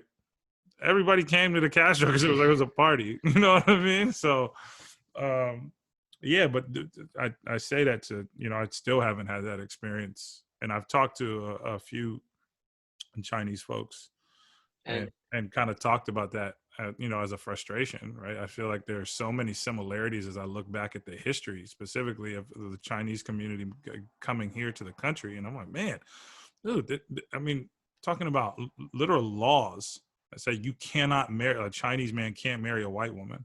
You know what I mean? yeah. There's, the Chinese Exclusion Act, which is crazy, signed by you know um, Thomas Geary, one of the major streets in San Francisco, running through the heart of San Francisco, is Geary Street. Yeah. And that's crazy to me. I'm like, and it's like, I wrote about this. There's a bus that's on a main bus, 38 Geary, and it's constantly packed with people like Chinese folks. And it's crazy. You're like, damn, like this guy literally wrote in a law saying like you're not allowed in the country. You are Yeah. not allowed to come here. So yeah, man, I know that, that's been on my mind. I feel like that's one of the things that I'd like to manifest.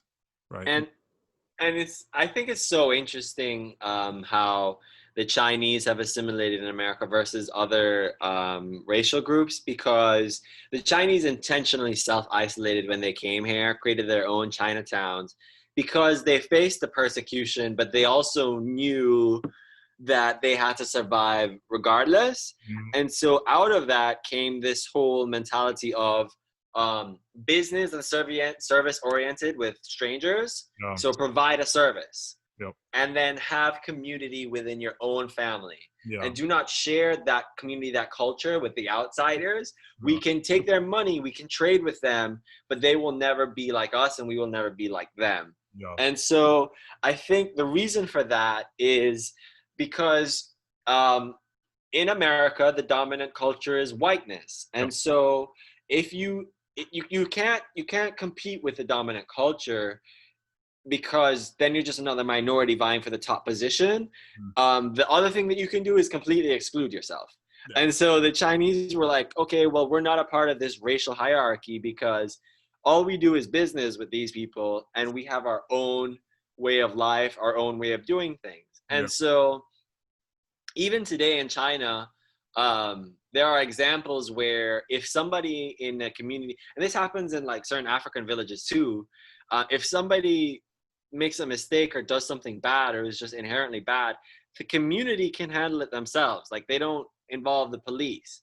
Yeah. And the difference in America is the police are like, from this perspective of whiteness. Yeah. And so they defend white institutions. Mhm. And so it's like American police are not necessarily geared towards serving and protecting so much as doing what they're told. It's like a hierarchy thing. And in other cultures, it's like already assumed, like the police are not, the force that we're going to deal with this. We can deal with this internally. Sure. That's dangerous too. So I mean, and I think the danger there, one of the dangers that is coming to mind right now is resources and exploring, specifically when I talk about like mental health. And one of my classmates is a Chinese woman, and when we first got in, she was talking about why she decided to go into social work, because eventually she wanted to get licensed so she could be a mental health practitioner within her community and serve her community, and that there was major mental health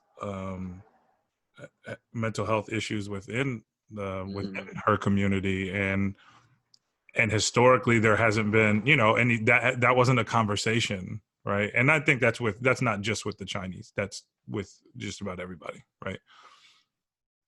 Talking about your mental health is still right along the same lines as like sex. We're like, oh, we don't really talk about that. Yeah. You know what I mean? And I think it's so funny because people downplay the effect of culture all the time. Mm-hmm. And if you are 100% work oriented in your day life, No. I don't care how excited you get about your nightlife or when you're not working. the amount of time you spend working has a physical, like, has an effect. It drags you down. Yeah. And so, on a whole, yeah, like, Chinese people are less emotive, talk about that less because they are more long-term focused, So, and they are more thinking about what is required versus what I want out of life. mm, Like, for some of my Chinese classmates, they're getting a degree in social entrepreneurship. Yes, because they want to, make money and make a difference, but two, because they recognize that they can fill a void that exists in the market. Meaning, the system exists, and Chinese people do a much better job of trying to fit into the, because of, their political ideology, of seeing where they can fit into the system instead of trying to make the system fit them. yeah. And I'm not advocating for communism, but I definitely think Americans on a whole could do more. John F. Kennedy said, think not what your country can do for you, think what you can do for your country. Yeah. I think there needs to be more of that in America. It's not communist, it's just community centered. Yeah. Yeah. I would say the same thing. The more recent example of that was with Obama, right? I mean, there was always this message of like, we can do this, right? Yeah. Like, I'm doing this for you. And then I wholeheartly agree that we have fallen into this pool of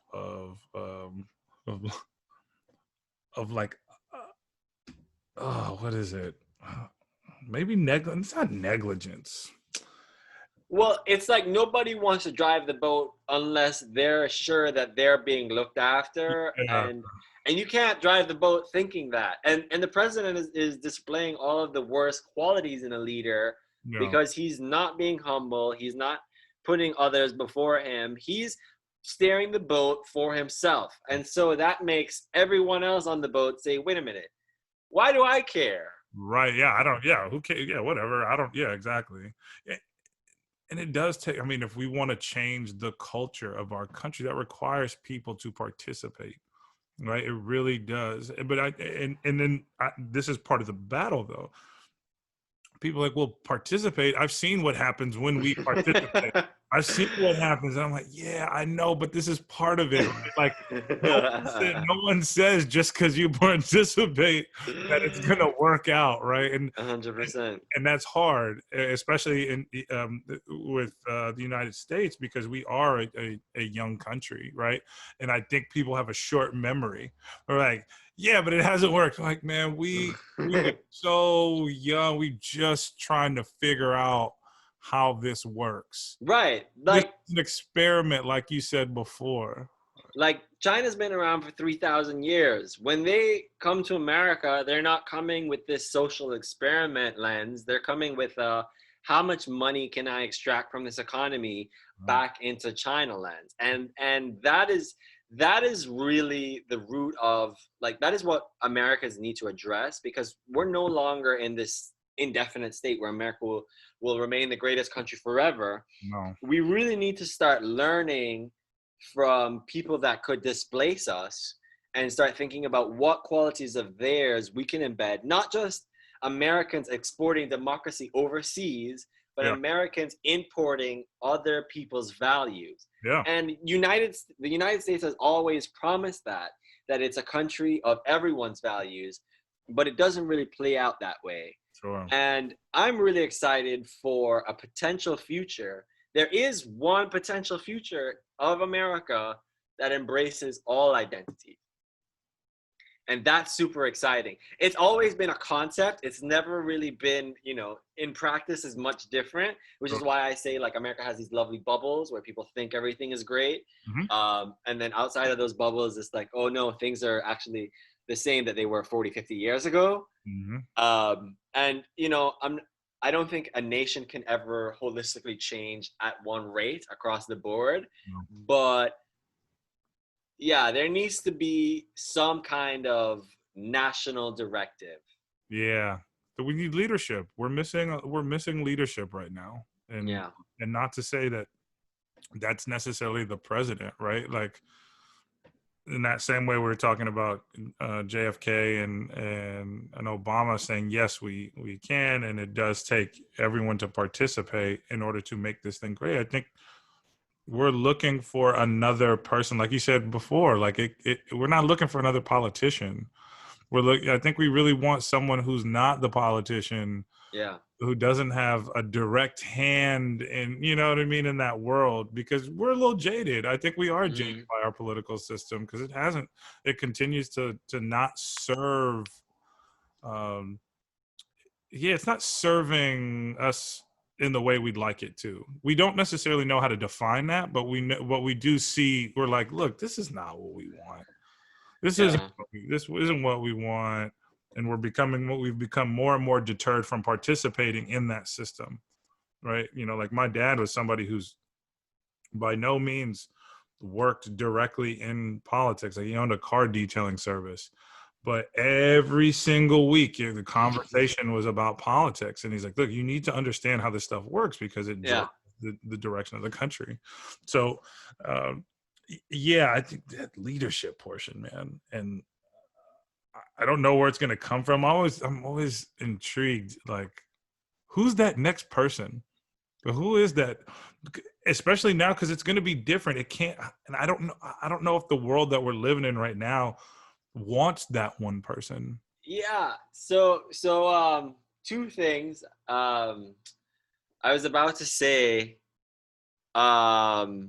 one, I don't think, yeah, just as you said, I don't think America is the type of country that could breed another Martin Luther King right now. After Martin Luther King, the gaps are kind of closed up that allowed someone like him to exist in the first place. Yeah. So I think what America needs right now, and actually, this is the last thing I said to Hannah Bickoff, who's also a guest on the podcast. Yeah. The last thing I said to her was that America needs more love. Yeah. America needs to spend more time just trying to get to know each other's neighbors and focusing on local politics and, you know, community, because that was when America was really incredible, to be honest. Like that is when you saw like all of the unions, the innovation, like kind of like, you know, the fight for America's soul was taking place. And it's when that, so a big thing for me is, I actually want to write a blog about this, and this podcast is inspiring me to do that. The difference between positive and negative conflict.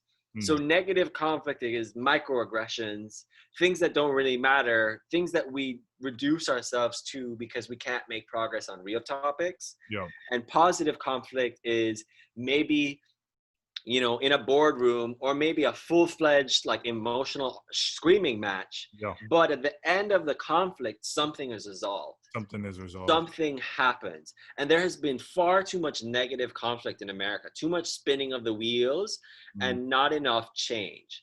Sure. And I think it's set up that way. You know, I think it's set up with the media being the mouthpiece that it is, where people just kind of feel like, oh, this is happening to me, I'm not taking a part in it. Identity. And that mentality shift is taking place because we have such a terrible presidential administration. People are like, well, now I have to get involved. Now I have to care. So I actually think, honest to God, Trump woke up America.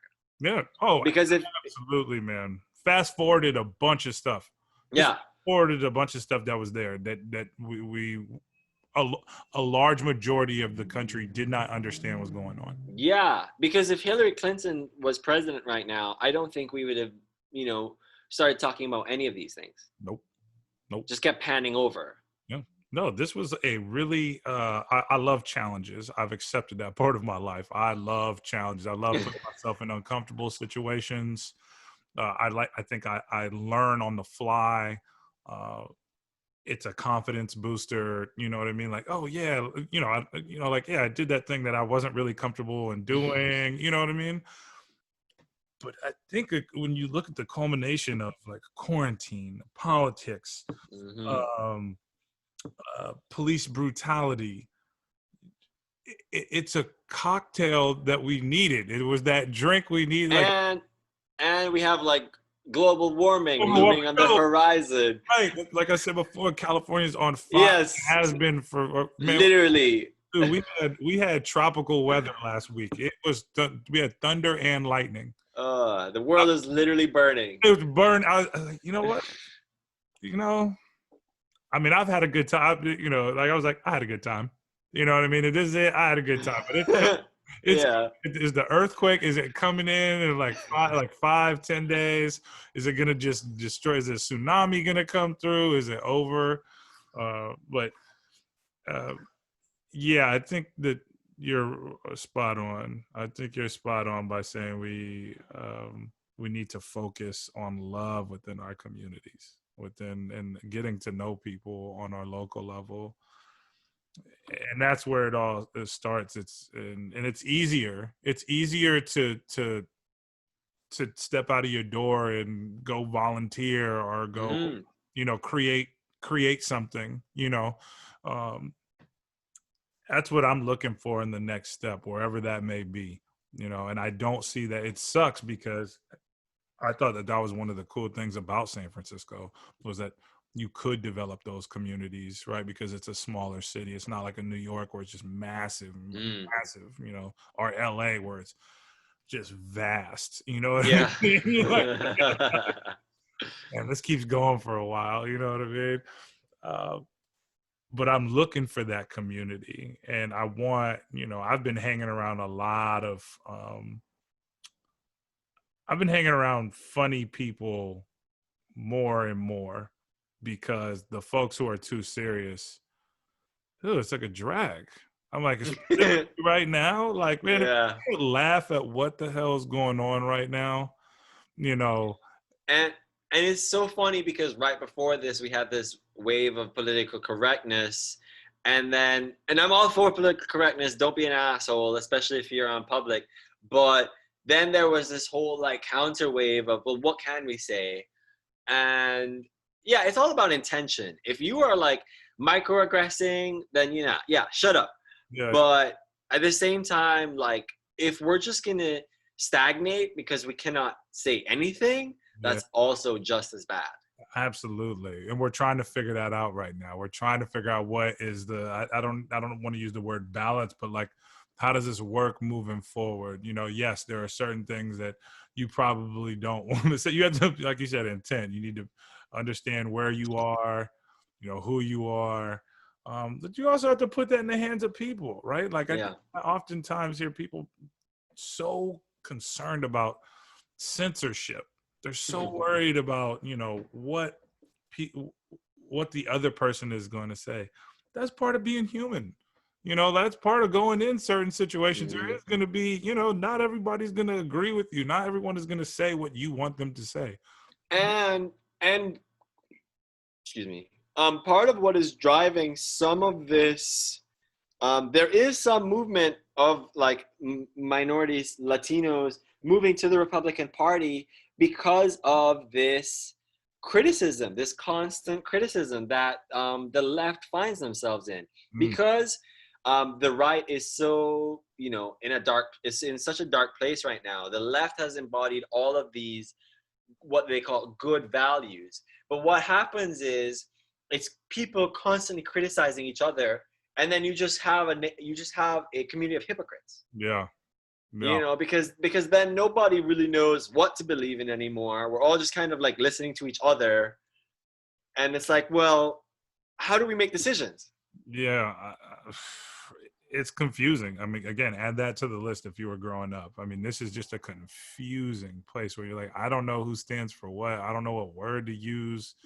You know, uh, I, I see this penetrating into academia as well. I don't know if you've noticed that or not, but yeah, I mean, when you're not able, I mean, the whole point of me going to grad school was to develop a community, be a part of a community that explores and that is curious. And when you can't openly explore in an educational environment, then what do you do? Yeah. Like, when you're nervous. I mean, I'm doing my master's of social work right now, and I said this. I've said this to Hannah before. There's without a doubt an agenda. I can mean Yeah. there's an agenda in my program, and And if you speak up against if you question the ideas of a gender identity or sexuality, if you have questions, if you just don't agree with Mm. the popular idea, people will look at you crazy or just again start start an argument like, no, you don't know. And I'm like, okay, even if I don't, why can't we have a discussion? Why is it one is right, the other is wrong? And it's that level of elitist thinking that led to Donald Trump winning the election, right? In the first place. It's so funny to me as an immigrant because I know that I can say what I want. Yeah. Because even when I feel myself internally policing myself, Mm-hmm. I defy that consciously and I say, no. Someone might be upset about something I have to say, but the main heart of what I need to say must be said Yeah. because I would rather get flack or whatever it is Yeah. for having a poor opinion, a poorly judged opinion, maybe years later, Yeah. than be honest. Yeah. And Americans need to be stop being so opportunistic with their ideals Sure. and just stick it out somewhere. Yeah. You're not going to get it perfect, but this constant reimagining Mm. breathes so much insecurity into people's lives Yeah. that it's you cannot live second guessing yourself. No. That's No. not fun. No. No. I don't know if it's helpful in whatever you're doing, right? You definitely, if you're constantly second guessing yourself, I don't know if you're really focused on school, job, whatever it may be, relationships, right? Right. Point blank, let's take everything out, just relationships. If you are second guessing yourself in a relationship, then how are you developing like a rich, authentic relationship with multiple people? And Right. you know what I mean? And that's what's so funny is because as much time as the left and I hate to stand up for the right, but I am an immigrant, so I have to represent both sides. Yeah, yeah, As much time as the left spends criticizing the right and getting on their case about this and that, or they're so dumb, at the end of the day, the right, they have family values or whatever, and they like sit around the dinner table and they might talk about things that you and I hate to talk about, but they have conversations and they have each other's backs and they have this kind of undying loyalty because they think, oh, we're the last frontier. sure. Like, we're the last white people in this country. We Mhm. need to defend our value. But in that process, they become more protective of each other Mhm. and there is no mutual protection on the left. It's kind of like you can stand up for these values, you can die on your sword, and people will thank you for your time, but they won't make it worth your while. Yeah. Yeah. They'll be like, thank you for dying, but yeah, we're still gonna have to talk about these things. We're not actually gonna change No. Um I think I think I'm gonna I know we could keep doing this. them. This has happened every time I've talked to you, actually. Yeah. Every time I talk to you, I'm like, all right, where are we gonna go? And we've talked a few times and we've had some really like in-depth conversation. And one of the things that I really appreciate about you is that you don't come across like this isn't hard for you. Like you love exploring ideas and you don't mind, like you said, you don't mind bouncing from place to place. And sometimes, and that's okay. Like I value that so much, which is why I wanted to start a podcast. Right? It's because I think that's one of if I can be an example. Not only do I enjoy this, but if I can be an example of someone who likes exploring in people, Yeah. taking the time, like I still get really. I sometimes I get really annoyed with people who are just constrained with a schedule. Oh, Yeah. I got, after that I have a call and then I have another call and then, and I'm busy too, right? I'm a busy person, but I need to I need to have this type of exchange in order for me to feel good. If I don't Yeah. have a lengthy exchange with someone and I'm just bouncing from person to person, and I've had that feeling during COVID, right? Like Mhm. during COVID, just like text message, like I'm tired of texting somebody. Like I want to talk to somebody about multiple issues and for 2-3 hours. Like that's what I Yeah. want. Like I want to talk over coffee or whatever. You know what I mean? So, I mean, um, I'm really happy that this happened, and we're definitely going to do it again because I think we didn't. Yeah, we didn't get a chance to talk enough about um, your your thoughts about education because I kind of want to dive a little bit deeper into your head with that. But dude, you're an energetic guy. You're an energetic guy. And I always like to give some form of gratitude to people anytime I talk to them. That's something I've been working on. Yeah, Um, and thank you so much for having me on the show. I think so much of this stuff I take for granted at this point, and it's also gotten to this point where because I'm like I spend so much time talking to individuals and hearing pushback on like some of my ideas that I just kind of like keep it to myself, which is why I like have this angle like, oh, I'm gonna start a business and prove it to people that way rather than like, having to beat people down with my ideas and my points every single time. uh, I think that's impossible, and I also think that America really would benefit from more of like just an honest, like what you're doing, an honest approach to humanity. Like Humans of New York, whatever that Facebook page was, blew up because there was no angle.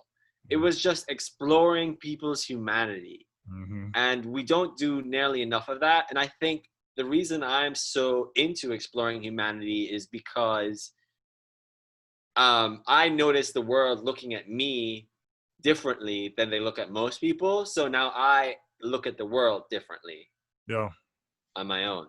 yeah, man. Cool. Well, I'll set up another time. Oh, what's the so folks can get on. I'll put it in the notes, but so folks can check out your blog. Oh, that's rewriting the narrative dot blog. Okay, It's on WordPress. I need to do more with that. I'm putting the pressure on you right now, man. That's why I'm Yeah, telling people yeah. check it out. So now you're like, okay, I gotta go. Okay, I will. Yeah, I'll have a new post No, but ASAP. that one about Nipsey Hussle, dude. I mean, I just told, I took right before I told you before we started this. A friend of mine called me and I was like, "Oh, I'm about to start a podcast." But I did briefly mention that that piece of writing that you did because I thought it was really good, man. It was Thank you. really good, really good. Cool. And yeah, I'll get all your social media stuff in case people want to connect with you and learn more about anything else you going on. But yeah, thanks again for doing this, man. Of course. Thank you so much. All Yeah, right, this has been great. sweet. All right, I'll holler at you later. See you.